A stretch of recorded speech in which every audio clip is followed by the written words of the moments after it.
내 아들이 피땀 흘려 벌어서 산 아파트야. 네가 발을 디딜 자격이 있어? 시어머니가 제 짐봉투를 발로 걷어차는 바람에 속옷이랑 화장품이 복도 바닥에 쏟아졌습니다. 그것도 모자라 안방에서 나온 내 고교 동창이 배를 쓰다듬으며 이렇게 말하더라고요. 어머, 테라야. 아직도 안 갔어? 좀 비참하지 않아?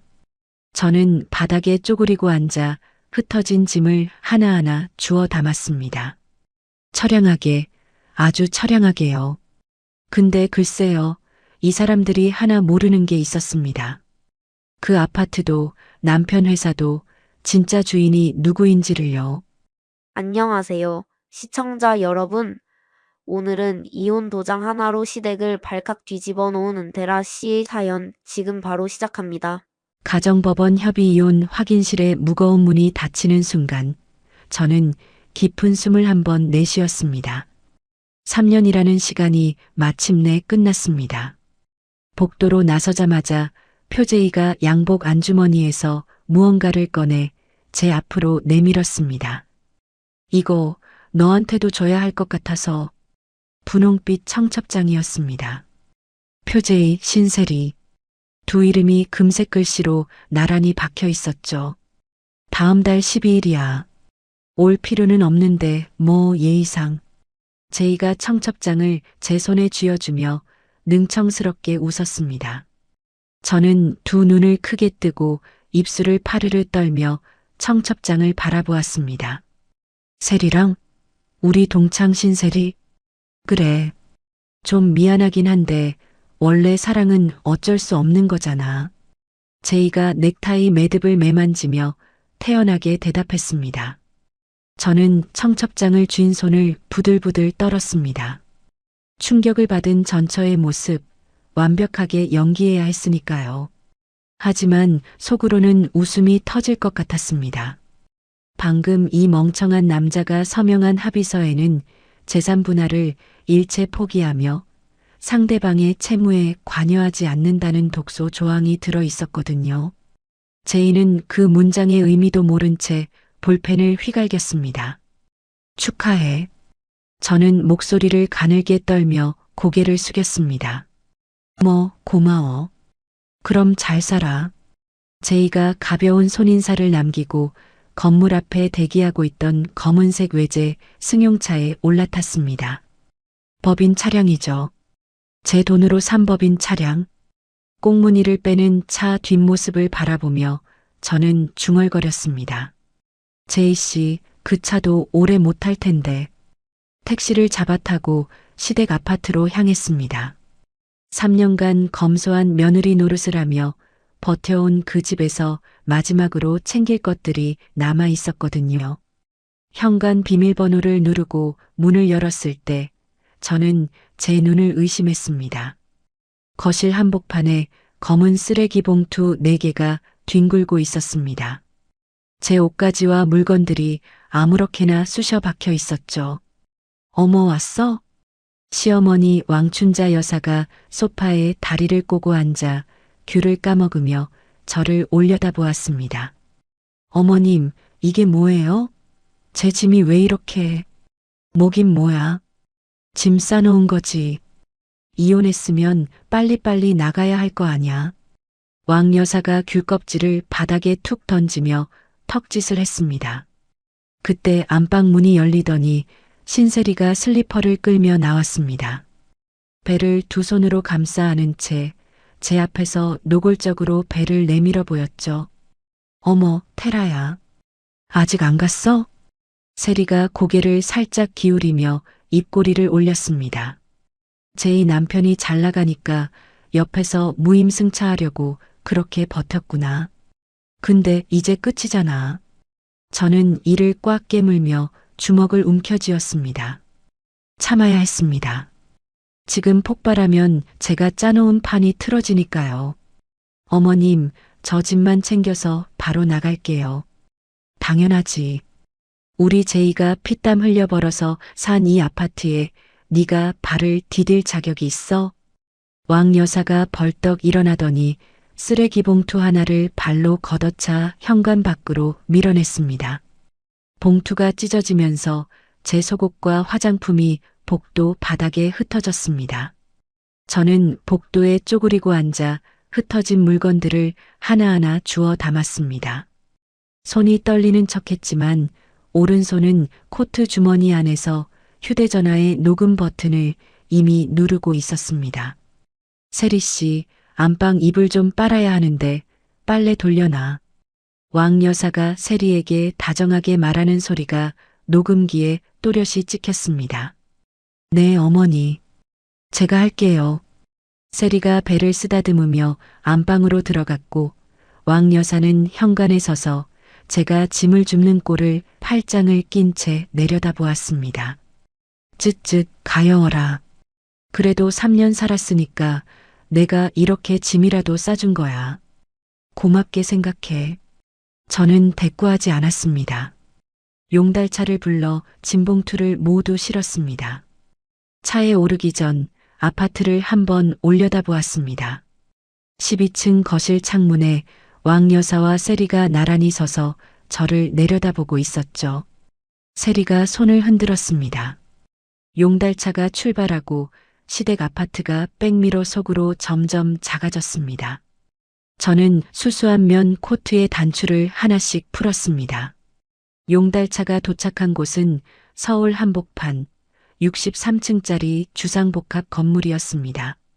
로비에 들어서자 컨시어지 직원이 허리를 숙여 인사했습니다. 은 대표님, 어서 오세요. 엘리베이터를 타고 꼭대기층에 올라 현관문을 열었습니다. 통유리 너머로 서울의 야경이 한눈에 내려다 보이는 넓은 거실이 저를 맞았죠. 저는 면 코트를 벗어 소파 위에 던지고 드레스룸으로 들어갔습니다. 서재 금고를 열자 파일 3개가 가지런히 놓여 있었습니다. 첫 번째 파일, 제2회사의 50억 원대 은행 대출 연대보증서, 보증인 이름 은퇴라. 두 번째 파일, 시댁 아파트 전세 계약서, 계약자 이름 은퇴라. 세 번째 파일, 제2회사의 핵심 기술 특허권 등록증 6건, 권리자 이름 은퇴라. 제이가 자수성가했다고 떠벌렸던 그 회사의 심장과 폐, 그리고 피가 전부 제 것이었습니다. 저는 파일들을 책상 위에 펼쳐놓고 휴대전화를 들었습니다. 오빠 은퇴건의 번호를 눌렀죠. 오빠 나야. 도장 찍었어. 내일 아침 사무실에서 봐. 다음 날 아침 9시 저는 태건 오빠의 로펌 사무실 문을 열었습니다. 오빠는 이미 책상 위에 커피 2잔을 올려놓고 기다리고 있었죠. 앉아. 서류 가져왔지? 태건 오빠가 안경을 고쳤으며 손을 내밀었습니다. 저는 가방에서 파일 3개와 제이가 어제 서명한 합의서 원본을 꺼내 책상 위에 올려놓았습니다. 오빠가 합의서부터 펼쳐 한 장 한 장 넘기더니 입꼬리가 살짝 올라갔습니다. 이 사람 진짜 이걸 읽지도 않고 사인한 거야? 청첩장 건네줄 생각에 신이 나 있었거든. 도장 찍자마자 분홍색 청첩장을 내밀더라, 오빠. 저는 커피를 한 모금 마시며 대답했습니다. 동창이랑? 응. 신세리. 고등학교 때 같은 반이었어. 오빠가 혀를 차며 다음 파일을 열었습니다. 제2회사의 대출 서류였죠. 50억짜리 대출의 연대보증이 내 이름이니까 네가 빠지는 순간 은행에서는 대출금을 당장 갚으라고 들이닥칠 거야. 알아. 그래서 오늘 바로 은행에 갈 거야. 특허권도 오늘 다 정리하자. 법무팀한테 이미 말해놨어. 내용 증명 보낼 준비 끝났고 오빠가 볼펜을 돌리며 파일들을 순서대로 정리했습니다. 시댁 아파트 전세 계약도 해지해. 집주인한테 연락하고 가구랑 가전 영수증도 챙겨놨지? 당연하지. 냉장고부터 수저통까지 전부 내 카드로 결제한 거야. 저는 가방에서 두툼한 영수증 뭉치를 꺼내 흔들어 보였습니다. 오빠가 자리에서 일어나 창밖을 바라보며 말했습니다. 테라, 오늘 하루면 저 사람들 발밑이 전부 꺼져. 각오는 된 거지? 3년을 준비했어, 오빠. 저는 커피잔을 내려놓으며 또렷하게 대답했습니다. 같은 시각 제이와 세리는 청담동의 최고급 웨딩홀에 나란히 앉아 있었습니다. 물론 저는 그 자리에 없었지만 나중에 카드 결제 내역으로 전부 확인했죠. 수천만 원짜리 꽃 장식 옵션을 추가하고 하객 답례품을 최고급으로 올리고 드레스 피팅 일정까지 잡았더군요. 전부 제2의 법인카드로요. 왕여사도 한가했습니다. 강남의 고급 피부과에서 세리가 끊어준 회원권으로 관리를 받으며 동네 지인들에게 전화를 돌리고 있었죠. 우리 제이가 이번에 부잣집 딸을 만났어. 예쁘고 살림도 잘하고 아이고 전 며느리랑은 비교도 안 돼. 왕 여사가 피부과 의자에 기대 앉아 신이 나서 떠들어대고 있을 무렵 저는 주거래 은행의 센터장실 앞에 서 있었습니다. 9시 30분 은행 문이 열리자마자 들어갔습니다. 은퇴라 고객님 어서 오세요. 무슨 일로 오셨습니까? 센터장이 명함을 건네며 자리를 권했습니다. 저는 이혼 확인서와 함께 한 장의 서류를 책상 위에 올려놓았습니다. 이 서류는 표제의 대표의 회사 대출에 대한 제 연대 보증을 철회하겠다는 신청서입니다. 이혼했으니 더 이상 보증인으로 묶여 있을 이유가 없어요. 센터장의 얼굴이 딱딱하게 굳었습니다. 보증인이 빠지시면 저희 입장에서는 담보가 사라지는 거라서. 네, 알고 있습니다. 그래서 가져온 거예요. 저는 센터장의 말이 끝나기도 전에 서류를 한 장 더 꺼냈습니다. 센터장이 서류를 받아 읽더니 고개를 끄덕였습니다. 알겠습니다. 절차대로 진행하겠습니다. 은행을 나오자마자 시댁 아파트 집주인에게 전화를 걸었습니다. 사장님, 은퇴라입니다. 이혼 절차가 끝나서 연락드려요. 제 이름으로 된 전세 계약을 해지하려고 합니다. 아, 네. 그러시면 현재 거주하시는 분한테 퇴거 안내를 보내야 하는데요. 네, 보내주세요. 거기 살고 있는 분은 더 이상 저와 관계없는 분이니까요. 전화를 끊고 바로 이삿짐 센터에 연락했습니다. 내일 아침 시댁 아파트에서 내 명의의 가정과 가구를 전부 수거해 달라고 접수했죠.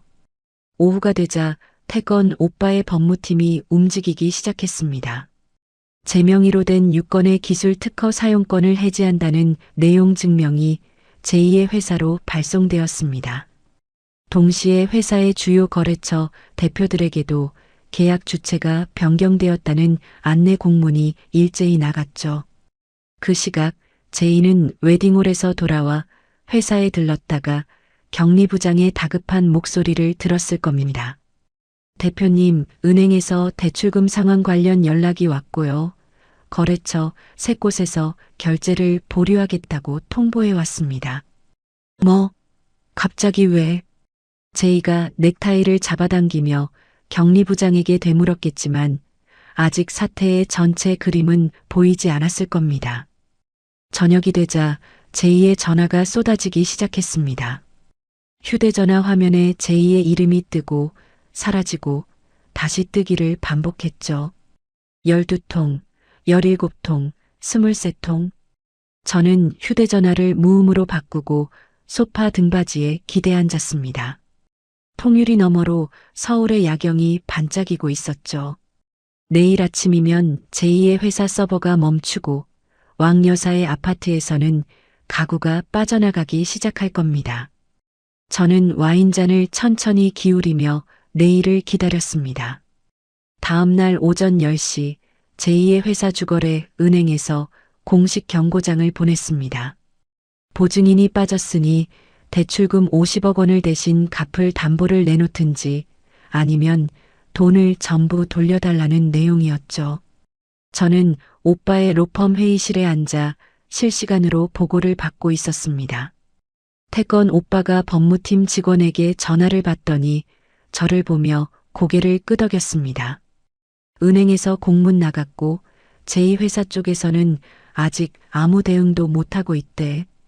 특허 쪽은 서버관리업체에 통보 완료했어. 오늘 중으로 특허 기술 기반 서비스 전부 멈춰.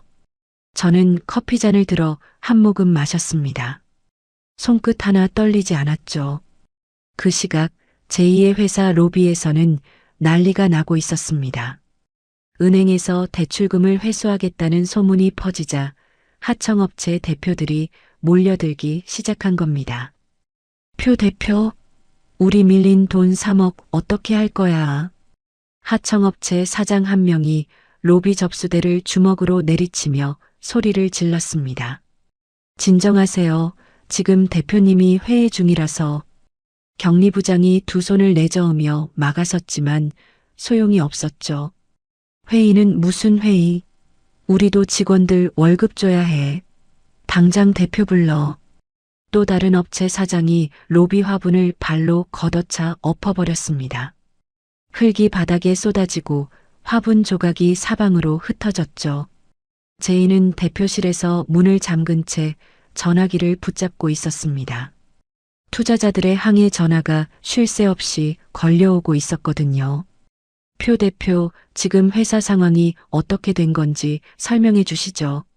서버가 멈췄다면서요? 그게 지금 일시적인 문제라서 곧 해결됩니다. 걱정하실 거 없어요. 제이가 책상 모서리를 움켜쥔 채 거짓말을 내뱉었지만 목소리가 갈라지고 있었습니다. 전화를 끊자마자 경리부장이 대표실 문을 두드렸죠. 대표님, 큰일 났습니다. 특허 사용 금지 통보가 들어와서 핵심 서비스 서버를 전부 내려야 합니다. 뭐라고? 특허가 왜 갑자기? 제이가 문을 열고 나오다 복도에서 밀려오는 채권자들의 고함 소리에 얼굴이 하얗게 질렸습니다.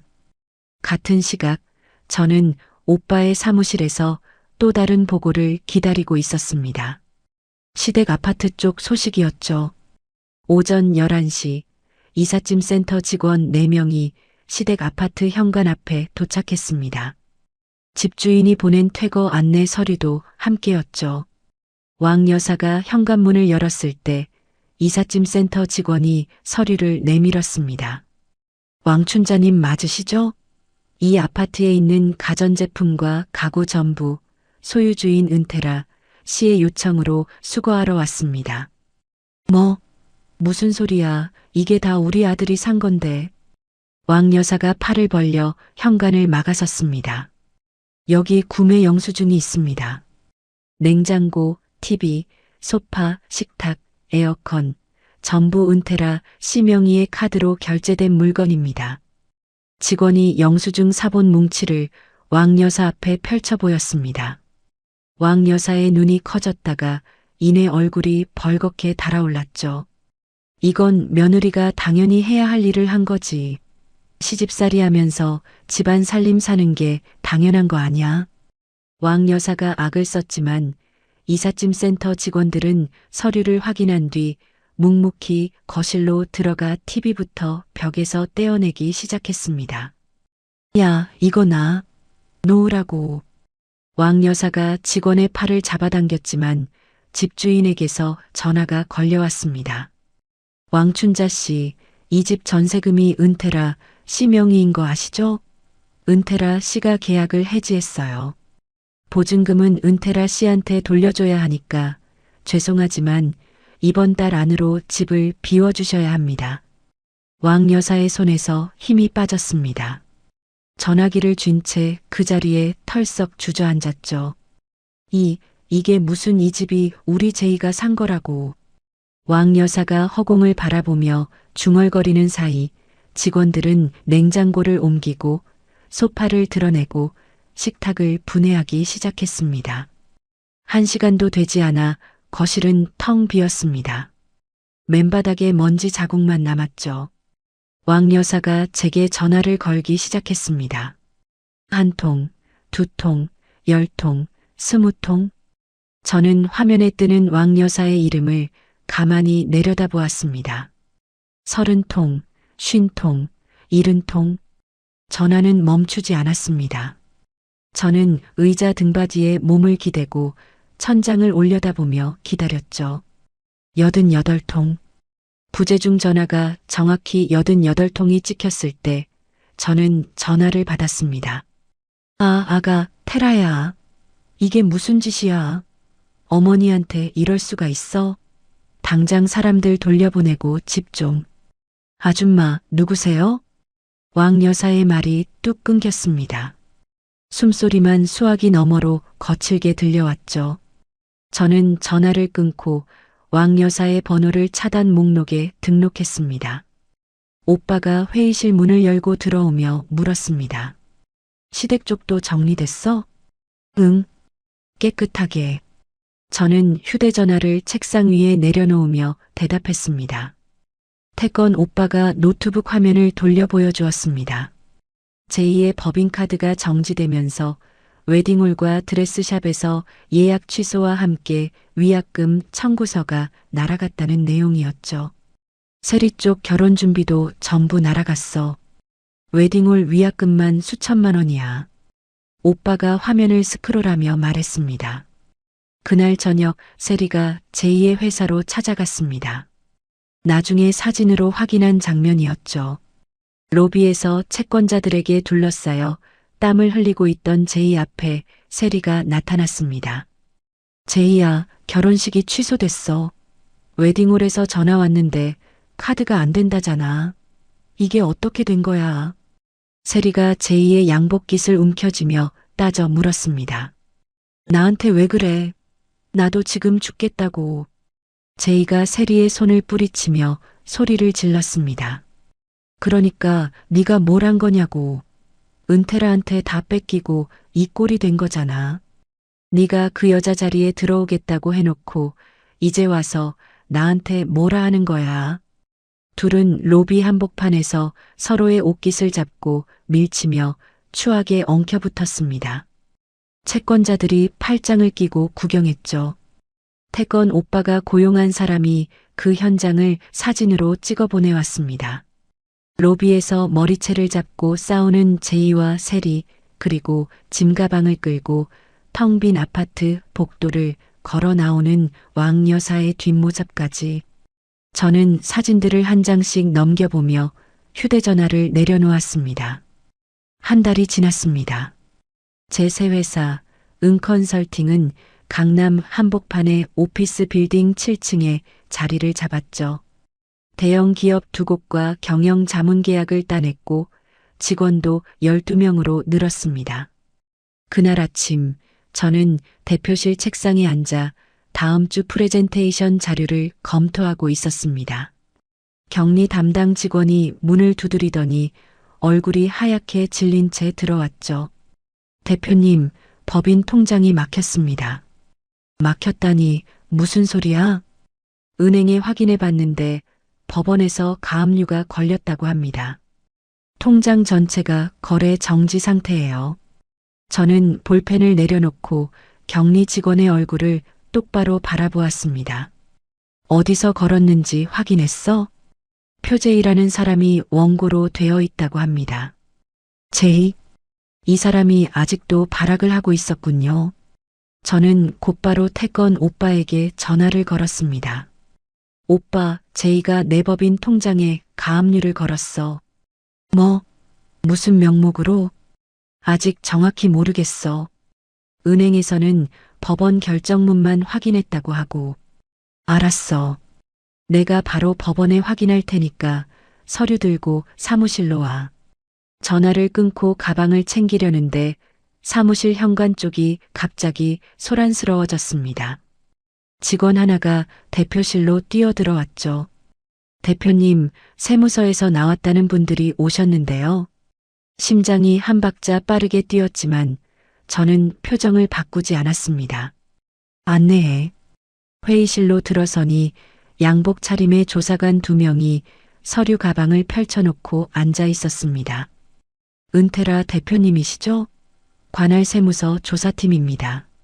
귀사의 자금 출처와 관련하여 제보가 접수되어 확인차 방문했습니다.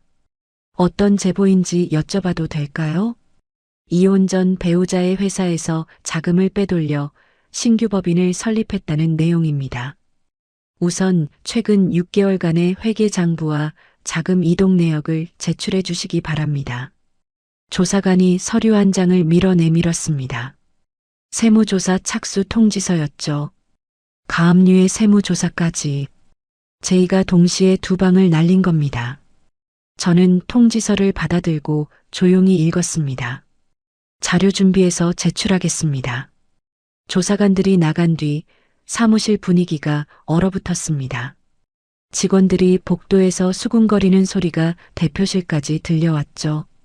세무서에서 사람이 나왔다는 소문은 회사 안에서 불처럼 번지게 마련이니까요. 저는 서류 가방을 들고 택시를 잡아 태건 오빠의 로펌으로 향했습니다. 차 안에서 격리 직원에게 전화가 왔습니다. 대표님, 내일 만기 도래하는 어음이 2억 4천만 원입니다. 통장이 풀리지 않으면 결제가 안 됩니다. 알았어. 오늘 안에 해결할 테니까 거래처에는 내가 직접 연락할게. 전화를 끊고 창밖을 바라보았습니다. 내일까지 통장이 안 풀리면 돈이 있는데도 어음을 막지 못하는 상황이 벌어집니다. 그렇게 되면 회사의 신용이 바닥을 치죠. 로펌 회의실에 도착하니 태건 오빠가 이미 법원에서 받아온 서류를 펼쳐놓고 있었습니다. 확인했어. 제이가 너한테 민사소송을 걸었더라. 이혼 전에 회사 자금을 빼돌려서 새 회사를 차렸다. 그러니까 돈을 돌려달라. 이런 내용이야. 말도 안 되는 소리를 소장에 써서 냈네. 근데 판사가 일단 가압류를 승인해버렸어.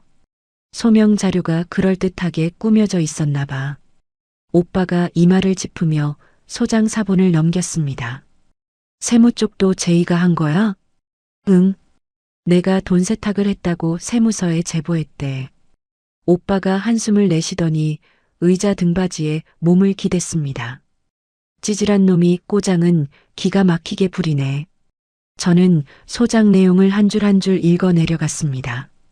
제이가 주장하는 금액, 근거, 자금 흐름도 전부 앞뒤가 안 맞는 억지투성이었지만 법원이 일단 가압류를 걸어버린 이상 시간이 문제였습니다. 오빠, 그것보다 더 큰 문제가 있어. 저는 휴대전화를 열어 오빠에게 보여주었습니다. 직장인 익명 커뮤니티에 올라온 글이었죠. 회사 자금을 횡령하고 남편을 파산시킨 독사 같은 전처의 실체. 글 아래에는 제 이름과 회사명이 버젓이 적혀 있었고 댓글 수백 개가 달려 있었습니다. 같은 내용의 글이 여러 커뮤니티에 동시에 도배되어 있었죠. 댓글 알바를 고용한 거야. 글 올린 시간이 전부 새벽 2시에서 3시 사이에 몰려 있어. 오빠가 화면을 스크롤하며 눈을 가늘게 떴습니다. 그것만이 아니야. 저는 다른 기사 하나를 띄웠습니다. 작은 인터넷 매체에 왕 여사의 인터뷰가 실려 있었죠. 며느리에게 전 재산을 뺏기고 길거리에 나앉은 불쌍한 노인이라는 제목 아래 왕 여사가 눈물을 글썽이며 카메라를 바라보는 사진이 박혀 있었습니다. 시어머니까지 동원했구나. 오빠가 혀를 찼습니다. 이미 클라이언트 두 곳에서 계약 보류를 통보해 왔습니다. 인터넷에 떠도는 횡령 의혹과 세무조사 소문 때문이었죠. 이대로 가면 회사가 사회적으로 매장당합니다. 저는 가방에서 파일 하나를 꺼내 회의 테이블 위에 올려놓았습니다. 오빠가 파일을 펼치더니 눈이 커졌죠. 이걸 아직 안 꺼낸 거였어? 이럴 때 쓰려고 아껴둔 거야, 오빠. 파일 안에는 제2회사에 돈을 넣어줄 때마다 작성한 차용증 원본 수십 장이 들어 있었습니다. 빌려준 금액, 날짜, 이자, 제2의 서명까지 전부 공증을 받아둔 것이었죠. 그리고 그 아래에는 제2가 법인카드로 세리에게 명품을 사주고 가짜 직원을 등록해서 월급을 빼돌린 내역이 빼곡히 정리된 장부가 있었습니다. 이게 제2의 진짜 횡령 장부야. 3년 동안 하나하나 모아뒀어. 오빠가 장부를 한 장씩 넘기며 입술을 깨물었습니다. 가압류 이의 신청은 내일 아침에 바로 넣자. 차용증이 이만큼 있으면 며칠 안에 풀려. 오빠가 파일을 덮으며 말했습니다. 세무조사는 내가 직접 소명하고 제2장부는 그쪽에 넘겨서 맞고발해. 알았어. 그리고 커뮤니티 글은 IP 추적 들어갈게. 정보통신망법으로 잡으면 돼. 오빠가 볼펜을 집어들고 노트에 순서를 적기 시작했습니다. 마지막으로 하나 더. 저는 휴대전화에 저장해둔 번호 하나를 오빠에게 보여주었습니다. 경제 쪽 전문 기자야. 제2의 횡령 증거랑 댓글 조작 정황을 전부 넘기려고. 오빠가 고개를 끄덕이며 볼펜을 내려놓았습니다. 내일부터 반격이다. 다음 날 아침 9시 태건 오빠의 법무팀은 법원 접수 창구가 열리자마자 가압류 이의 신청서를 제출했습니다. 첨부 서류만 2박스였죠. 제2회사에 돈을 넣어줄 때마다 작성한 차용증 원본 37장, 이자 납입 기록, 은행 송금 내역서까지 빠짐없이 들어 있었습니다. 빌려준 돈을 돌려받은 것뿐인데 그걸 횡령이라고 우기다니. 제이가 얼마나 궁색하게 소장을 꾸며냈는지 차용증 한 장이면 충분히 증명할 수 있었습니다. 법원의 판단은 빨랐습니다. 이틀 뒤 가압류 취소 결정이 내려왔죠. 결정문을 받아든 순간 저는 곧장 격리 직원에게 전화를 걸었습니다.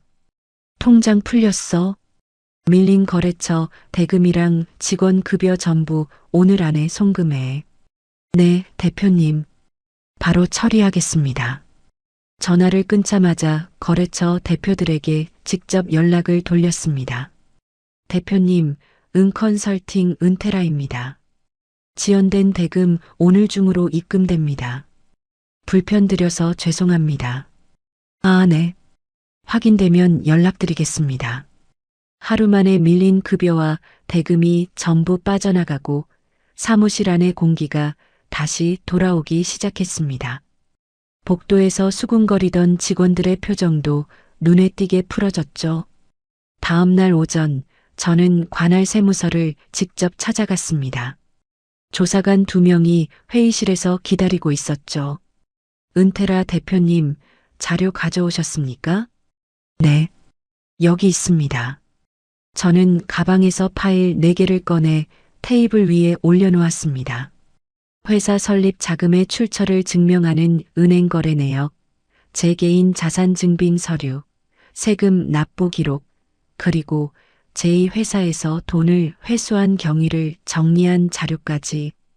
보시면 아시겠지만 제 회사 설립 자금은 전부 제 개인 자산에서 나온 겁니다. 제2회사에서 빼돌린 게 아니라 제가 빌려준 돈을 돌려받은 거예요. 여기 차용증 원본하고 공증 기록이 있습니다. 조사관이 서류를 한 장씩 넘기며 꼼꼼히 살펴보았습니다. 옆에 앉은 다른 조사관도 계산기를 두드리며 금액을 대조했죠. 1시간 넘게 서류를 검토한 끝에 조사관이 고개를 들었습니다. 자금 흐름에 문제가 없는 것으로 보입니다. 추가 확인 사항이 생기면 연락드리겠습니다. 저는 자리에서 일어나다가 다시 앉았습니다.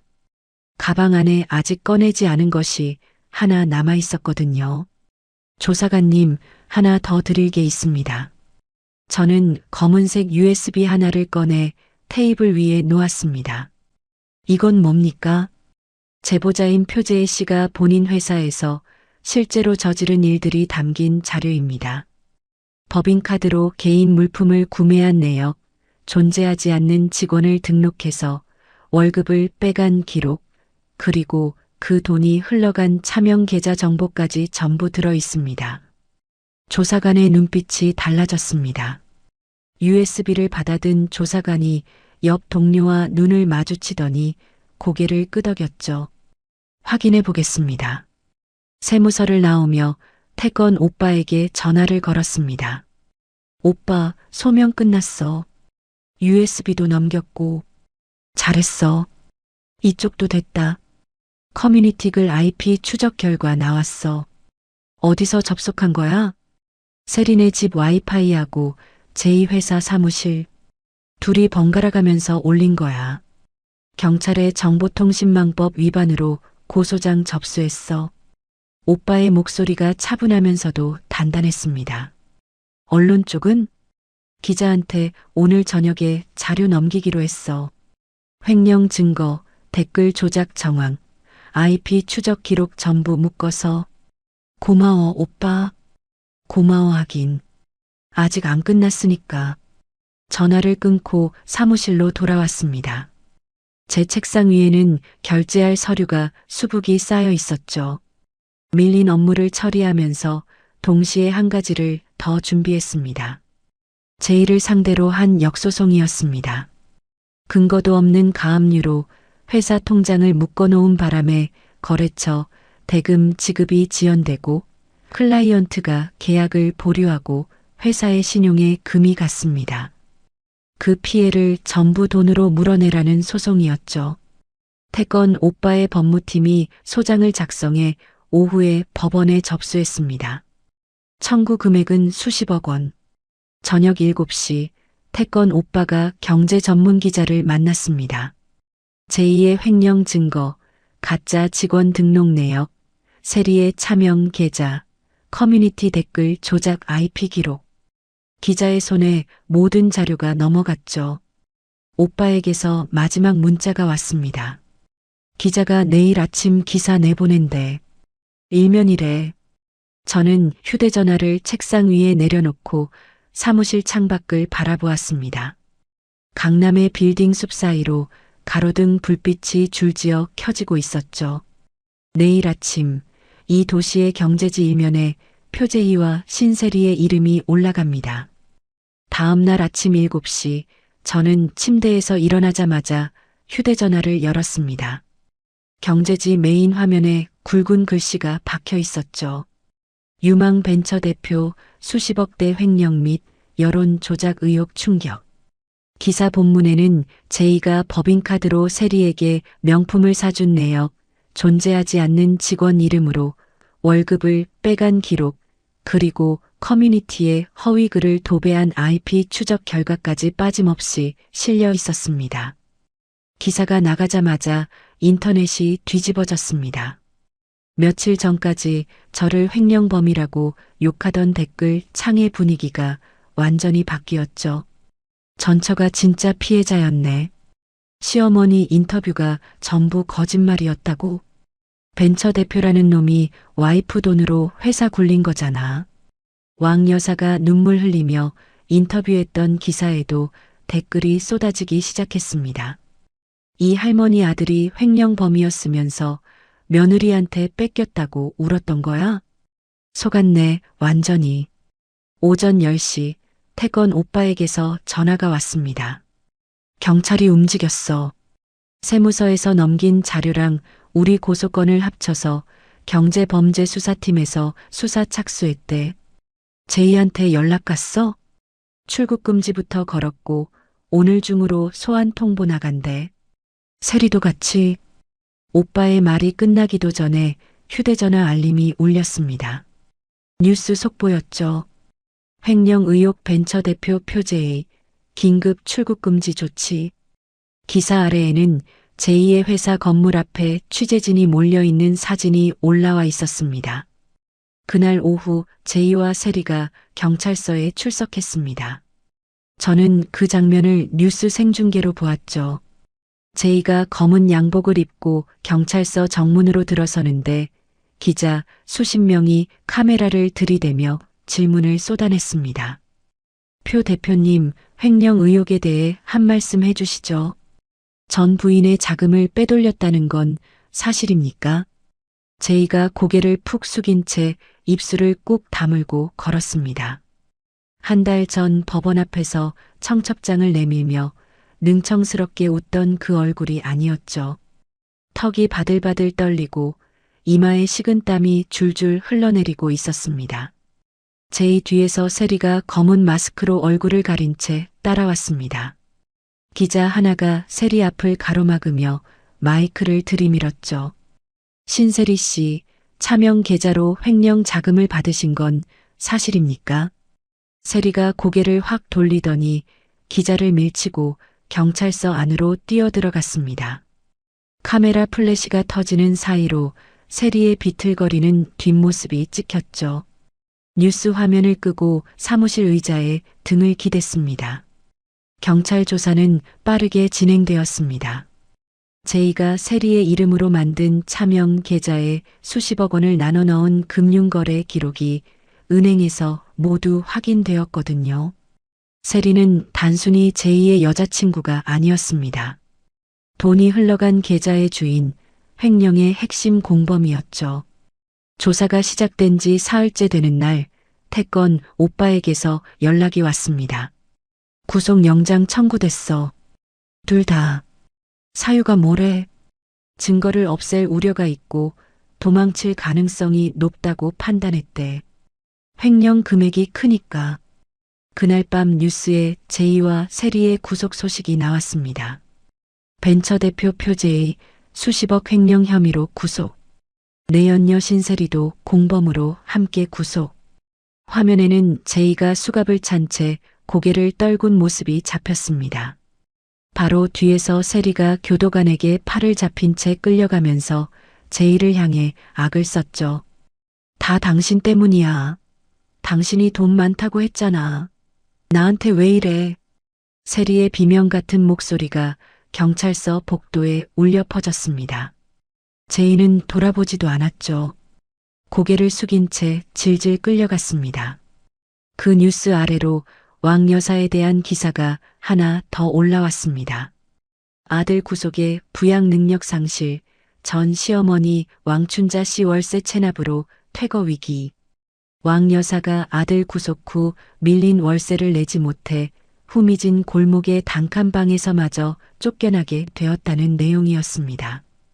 그날 저녁 왕 여사에게서 전화가 왔습니다. 차단했던 번호가 아니라 공중전화였죠. 저는 모르는 번호라 받았습니다. 테라야, 나야, 어머니야. 제발 전화 좀 끊지 마. 제이가 잡혀갔어.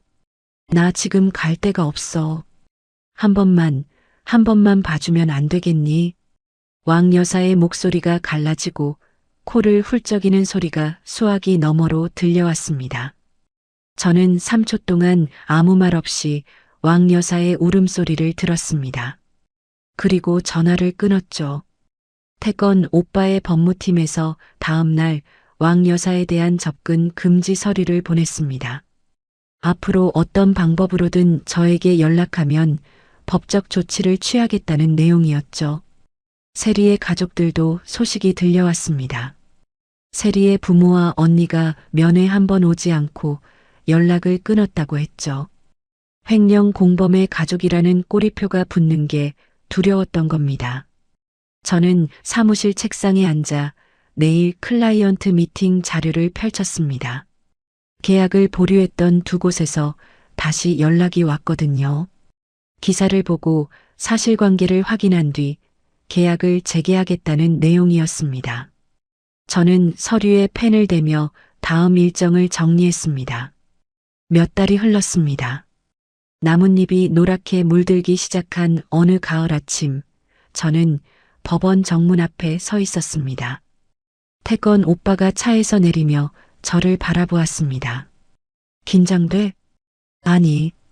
저는 코트깃을 여미며 짧게 대답했습니다. 오빠가 고개를 끄덕이더니 먼저 법원 안으로 걸어 들어갔죠. 방청석 맨 앞줄에 앉았습니다. 법정 안은 기자들과 방청객으로 빼곡했죠. 카메라 셔터 소리가 쉴 새 없이 울렸습니다.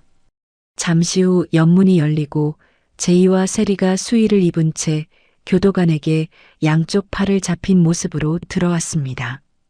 제이의 얼굴을 보는 순간 저는 속으로 한 박자 멈췄습니다. 구속된 지 몇 달 만에 광대뼈가 툭 튀어나올 만큼 볼이 꺼져 있었고 눈 밑에는 시커먼 그늘이 내려앉아 있었죠. 법원 앞에서 청첩장을 내밀던 그 사람이 맞는지 의심이 들 정도였습니다. 세리도 마찬가지였습니다. 단정하게 말아 올리던 머리카락이 헝클어진 채 얼굴을 덮고 있었고 고개를 숙인 채 바닥만 보며 피고인석에 앉았죠. 재판장이 입장하고 법정이 조용해졌습니다. 재판장이 서류를 펼치며 입을 열었습니다. 피고인 표재의, 피고인 신세리. 두 사람은 피해자의 자본을 이용해 부당한 이득을 취했습니다. 그뿐만 아니라 피해자가 정당하게 자신의 재산을 되찾자 오히려 거짓 고소와 인터넷 여론 조작을 통해 피해자의 사회적 명예를 짓밟으려 했습니다. 재판장이 안경 너머로 피고인석을 바라보았습니다. 이러한 행위는 죄질이 극히 불량하며 반성의 태도 또한 충분하지 않다고 판단합니다. 법정 안이 숨소리조차 들리지 않을 만큼 고요해졌습니다. 피고인 표재희에게 징역 5년을 선고하며 횡령금 전액의 추징을 명합니다. 제이의 어깨가 축 꺼졌습니다. 피고인석의 난간을 두 손으로 움켜쥐었지만 손가락 마디가 하얗게 질려 있었죠. 피고인 신세리에게 징역 3년을 선고합니다. 세리의 몸이 한쪽으로 기울었습니다. 옆에 선 교도관이 팔을 잡아 부축했죠. 피고인들을 법정에서 구속합니다. 재판장의 마지막 한마디가 떨어지자 법정 안에 웅성거리는 소리가 퍼졌습니다. 카메라 셔터가 미친 듯이 터져나왔죠.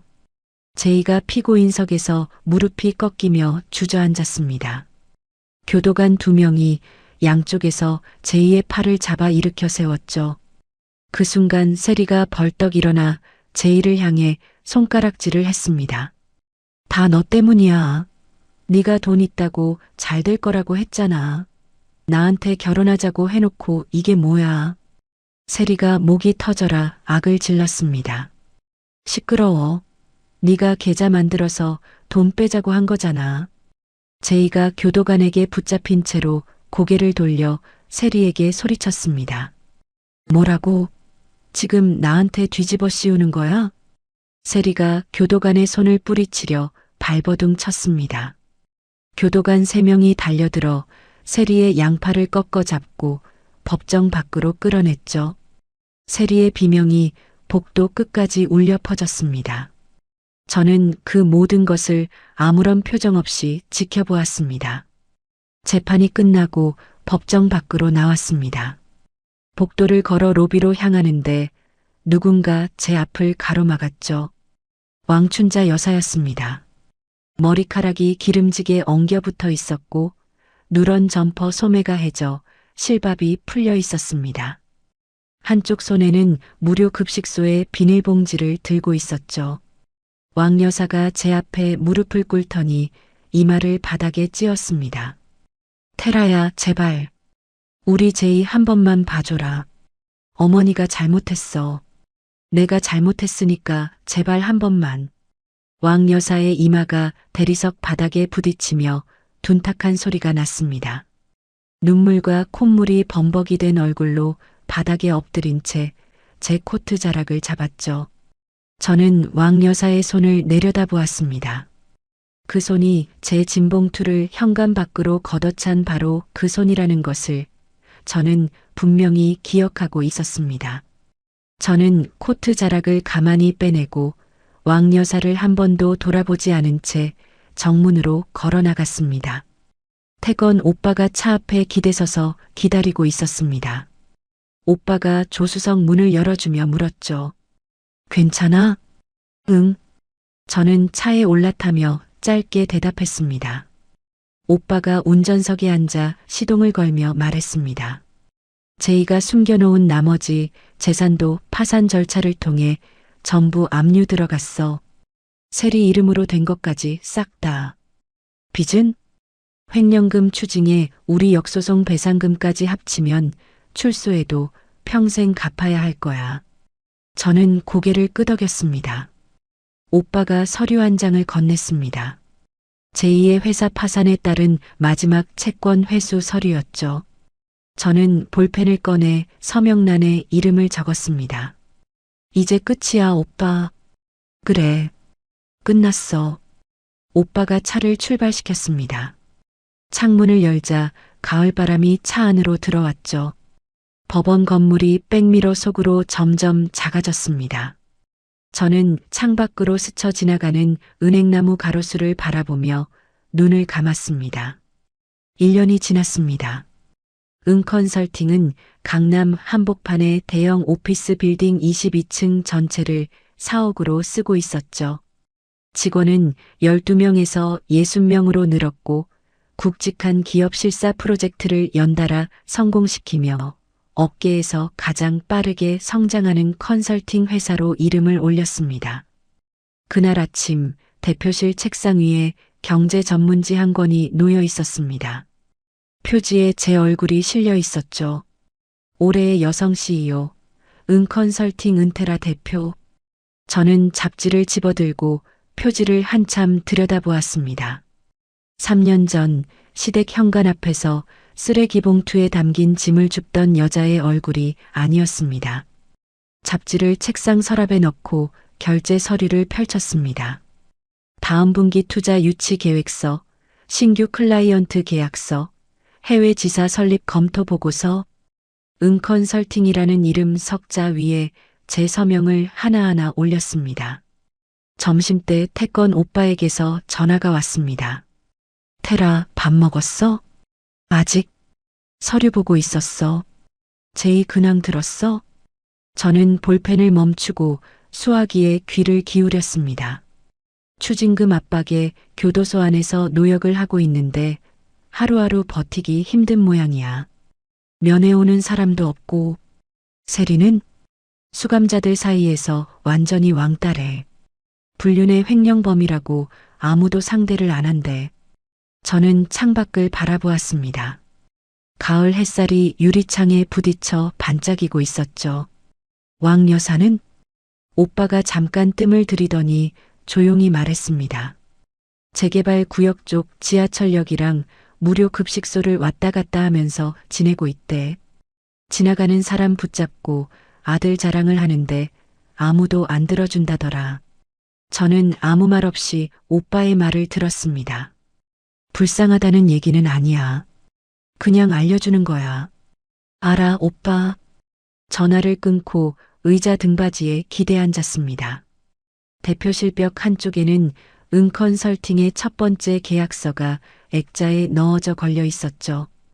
가압류가 풀리던 날 밤 사무실에 홀로 앉아 떨리는 손으로 서명했던 바로 그 계약서였습니다.